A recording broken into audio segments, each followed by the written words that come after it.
Good afternoon, everyone. John back with you, J&W Music. Today we'll be looking at the Boss ME25 multi-effects pedal. Got quite a bit of features that come with this model.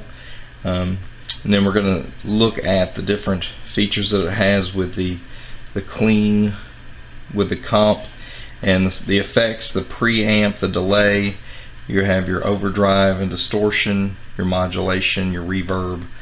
So you got quite a bit to choose from, and then with your clean, your drive, your lead, crunch, heavy, and extreme.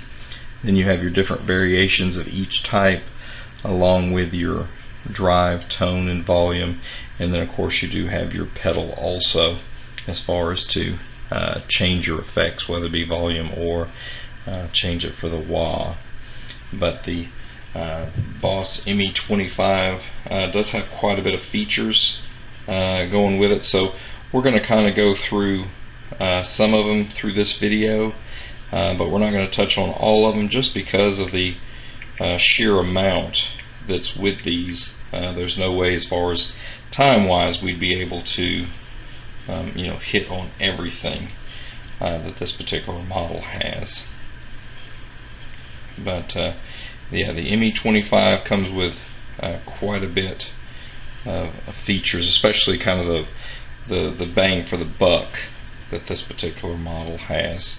Usually street price on them at your big box store, Guitar Center is $199. So but we'll touch on some of these features as we go through. The next thing we're going to look at, we're going to go ahead and take a look at the what's behind it, to see the different kind of connections that you'll be dealing with.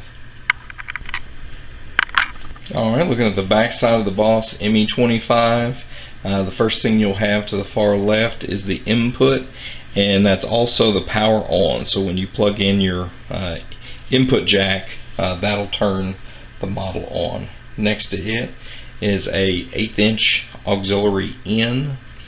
Then next to it to the right is your outputs, especially if you're running it to a board. You've got your stereo, your right and your left. But most folks, if you're just going to run it to your guitar or keep running it through your pedal board, as far as onto your amp, then you're going to just use the mono, just use the left. Then going further to the right, you have your 1/4 inch headphone jack. Then the audio USB cable, that way you can do some manipulations online, as far as change the different patches and different things that it has to, different features. And then finally you have your DC in, so that way if you have your 9-volt power supply, you'll be able to run this. Next thing we're going to look at the underneath and see what Boss has waiting for us.